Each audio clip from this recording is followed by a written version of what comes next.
DreAllDay.com. Now tuned in to the show where you learn the discipline to show up day after day to do the work, the confidence to put yourself out there boldly and authentically, and the mental toughness to continue showing up, doing the work, putting yourself out there even when the success you've expected to achieve is yet to be achieved. And on top of all this, get a huge dose of personal initiative, which is the go-getter energy that moves any one of us, including yourself, to go and make things happen instead of waiting for things to happen. And then we put all this together into one framework, one package, one mindset, one philosophy, one approach. We wrote a bunch of books on the subject, and we have this daily masterclass that is called Work on Your Game.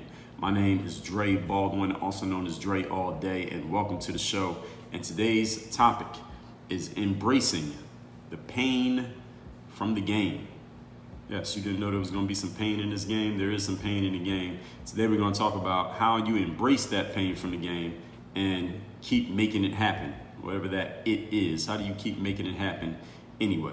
So before we go into that, let me inform all of you that I have a text message line where I want you to text me and tell me the best insight you got from today's masterclass. Whether it is an idea, whether it's a question or a comment that you have on something that I said, or maybe it's a different episode of the show that now you finally got a chance to think about it and you notice something. Once you got to marinate on it, you notice something that has been useful to you. I want to know about it. Send me a text at the number 305-384-6894. Once you text me there, not only will you be able to engage with me directly, because I do read and reply to my texts every day. I spend some time replying to texts. You also will be receiving my daily motivation text message, which I send out every single morning to everyone who is in my texting community. So again, that number 305-384-6894. Now this topic, embracing the pain from the game. Understand that when you try something that is, or you go after something that is new to you, or you have goals that are very ambitious goals, understand that it's not going to be easy. That there's going to be some work that goes into it. There's going to be some trial and error. You're going to try some things that are just not going to work. You are going to come up against some challenges that you did not know about at the beginning when you first started. This is the pain from the game. So today what we're going to talk about is what to expect as you go along this journey, this ambitious journey that you're on, and how you can possibly deal with it mentally. Point number one, today's topic once again is embracing the pain from the game. There will be times that you feel lost and defeated. There will be days and periods where you don't feel like doing the work that day. There will be times when you are questioning whether you even want to do it at all anymore. Whether you want to just throw all your chips in, or just say, you know what, forget it, I'm done, and just wash your hands of the whole situation, everything you put in up to this point, and just say, you know what, this is clearly a sunk cost. Let's just let it go and forget all about it. There will be times that you feel like this. In these times, this will be when your work is just not quite working. Maybe the public is not responding to what you're putting out there, and you feel in certain stages, you get into a certain state where you feel like all this effort that you put in has pretty much been for nothing. And I want you to understand, what I'm telling you here, I'm not here to offer you some motivational statement that's going to help you get over this, because it's not going to be that simple. But you are going to have these feelings. You are going to go through these moments. This will happen, and it will hurt. What I'm telling you is to expect it. Your only job in these moments, because this is one of those third day moments, is to continually show up and do the work anyway, if you want to keep going. Now, if you want to quit and give up, you can quit. I mean, I'm not telling you that you can't. I'm not even telling you that you should not. I mean, there are certain times in life when you should quit. I mean, if you never quit anything, then you may never find the thing that you're supposed to be at. Sometimes you got to quit things because it's not the right thing for you. I told you in episode number 2, yes, number 2 ever in the history of the show, when it's time to quit. And yes, there is a time. So if anybody ever told you that there's never a time to quit in life, they were lying to you. There is definitely a time to quit. Now, I have many episodes on when not to quit, but let me tell you, episode 992, what to do when you feel like quitting. I lay it out right there for you. In episode 745, why you need to quit right now. So I will tell you, not only never quit, never give up, and always once you start something, just stay with it. That's not actually good advice, because what if I had never quit playing baseball and started to play basketball? What if I had never quit? What if I had a job and I never quit? What if I never quit my job at Bally Total Fitness to take a job playing professional basketball overseas in Kaunas, Lithuania in 2005 when I started my career? What if I never quit those things? Where would I be now? Probably not on this microphone talking to you about what I'm talking about. So in life, there are times to quit. You just have to be wise about what you quit and what you're stepping into when you quit. So there are going to be times, this is point number one, that you will feel lost. You will feel defeated. And this is just part of the pain from the game. Point number two. Today's topic, once again, is embracing the pain from the game. Second thing is this: well-meaning people will advise you to give it up. So I just told you that there are going to be times when you feel like quitting.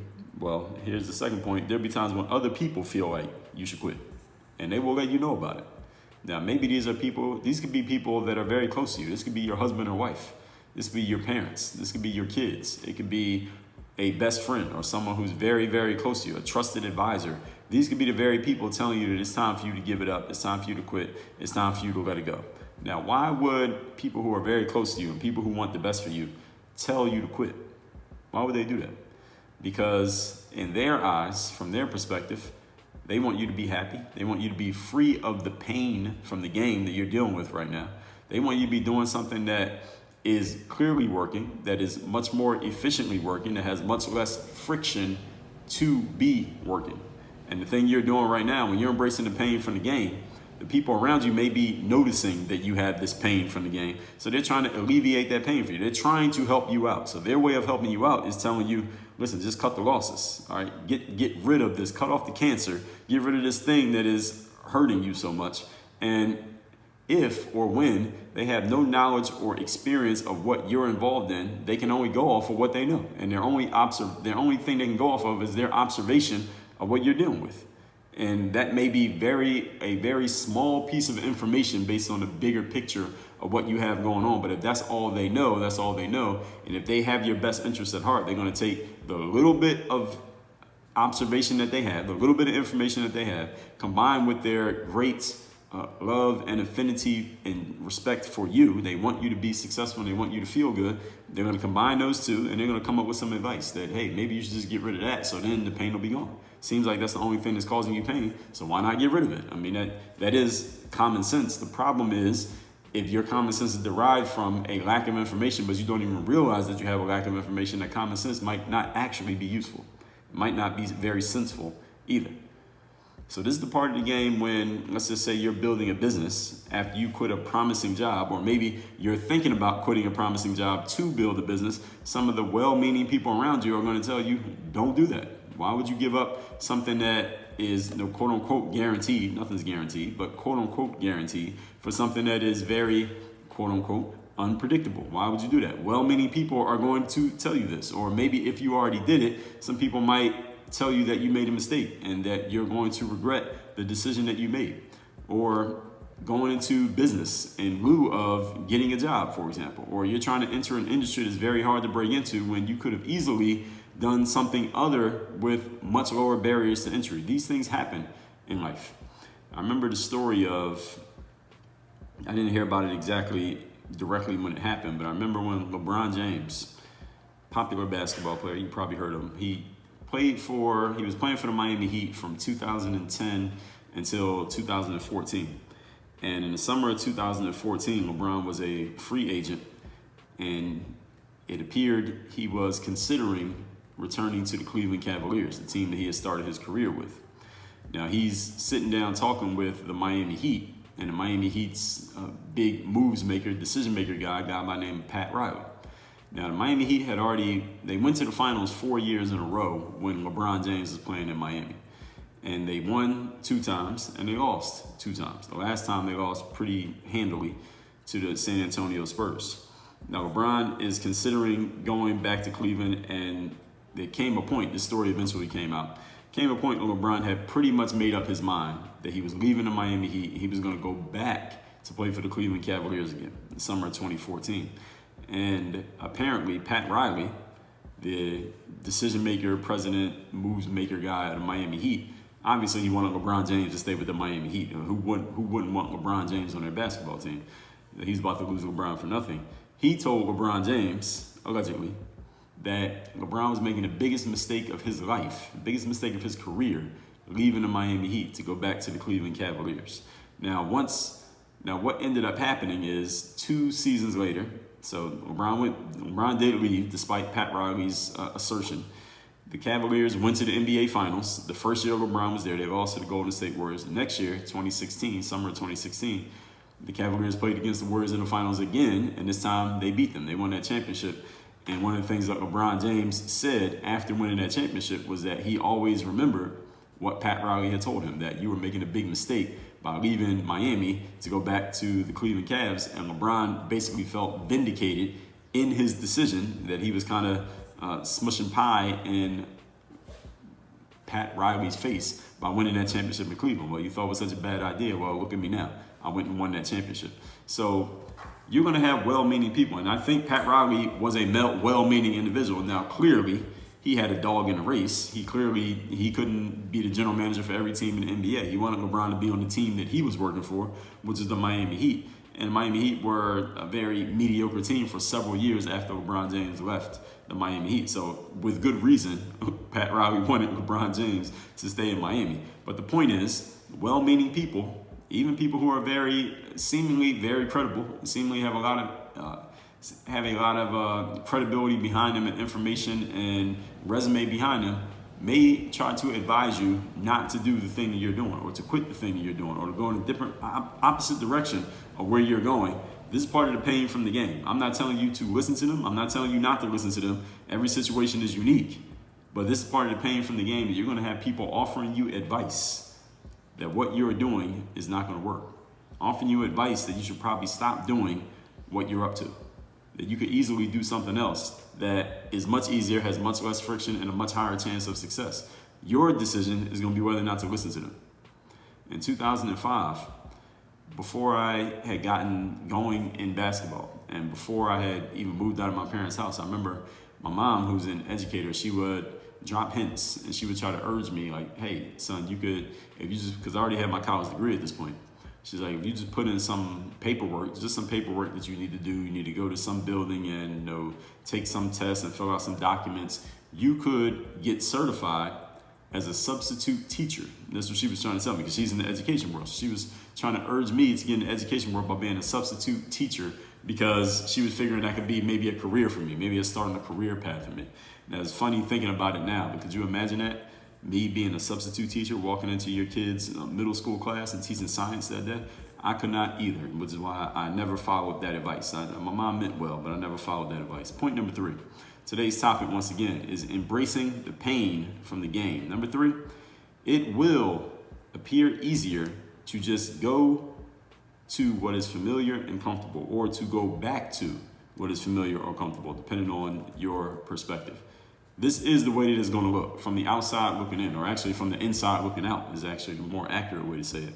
When you're in the middle of the thing that you're working on, you're in the middle of building a business, and that business isn't really turned a profit yet, and you just left a 6-figure job to start that business, but your business is not making any money, and it's been 3 months already, it's going to look really good. That grass is going to look really green on the other side of that fence. That you were already on that side of the fence before, so you know the grass is green over there. It's going to look really green from the side that you're on right now. You're going to deal with that.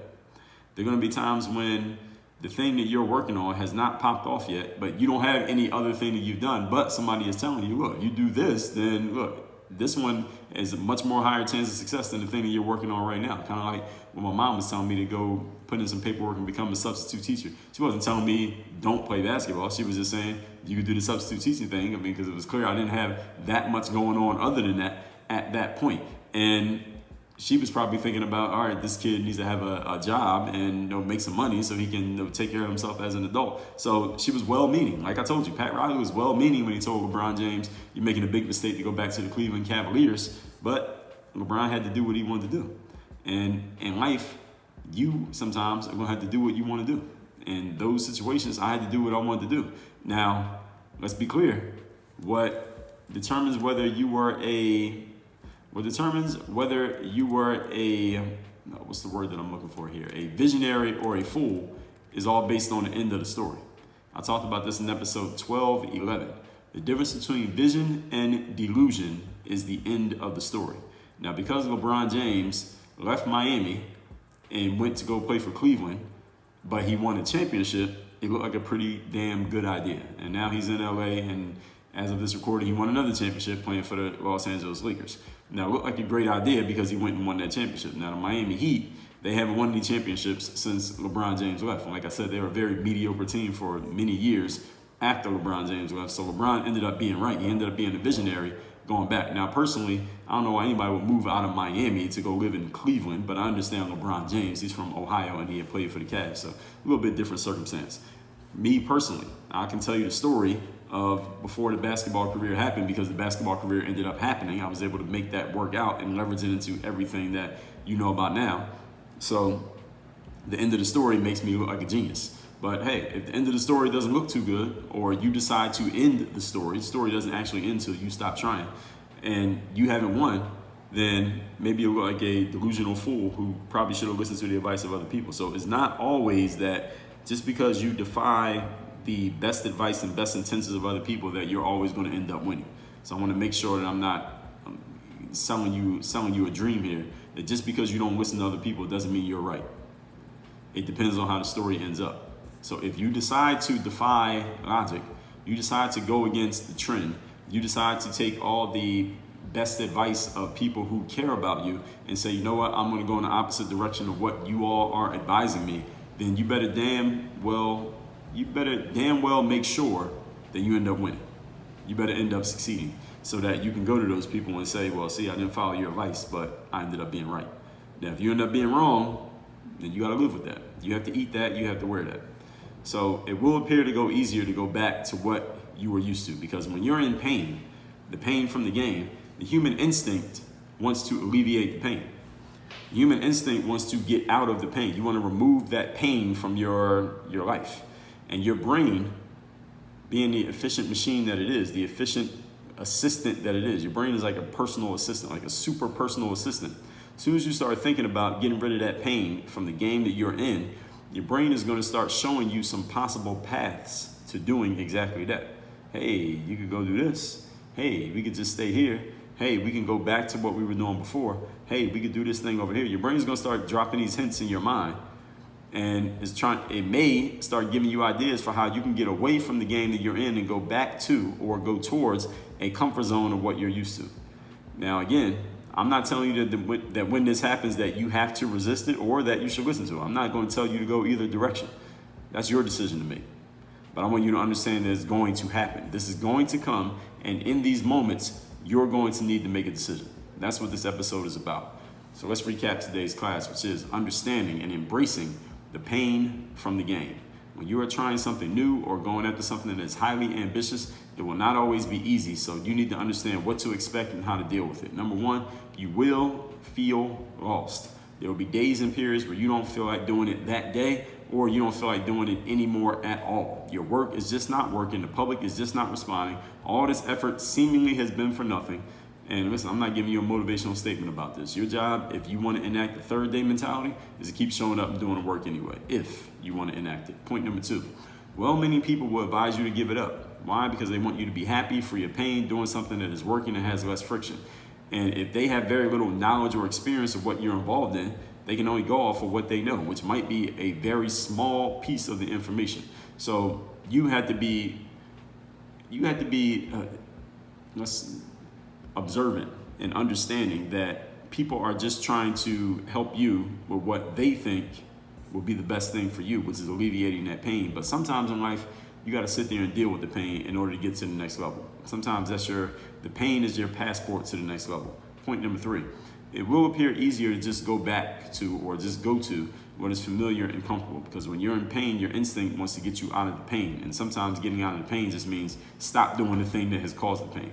And your brain will show you some paths to doing just that, which means getting away from what you're doing and going to the comfort zone of what you are used to. And I'm not telling you to resist it. I'm not telling you to listen to it. That is your decision to make. But I am going to tell you that that is coming, and you will need to make a decision. This is the pain from the game that you need to embrace. Send me a text and tell me the best insight you got from today's class. My number is 305-384-6894. Now, if you're looking for someone who can help you understand the pain from your game and get through that pain, push through it that third day, and get to the other side of it, to where you get to the fourth day, to where everything feels and looks easy, even though it hasn't gotten any easier, then you may be a great candidate for my 3rd day mastermind. It's the only place that I offer direct one-on-one coaching for personal and professional development. Go to workonyourgameuniversity.com, click the button on the page that says join the mastermind, fill out a quick form, we'll hop on a Zoom call, talk about where you're at, where you want to go, what you're about, and I'll tell you if I can help you get there or not. Work on your game. Dre all day.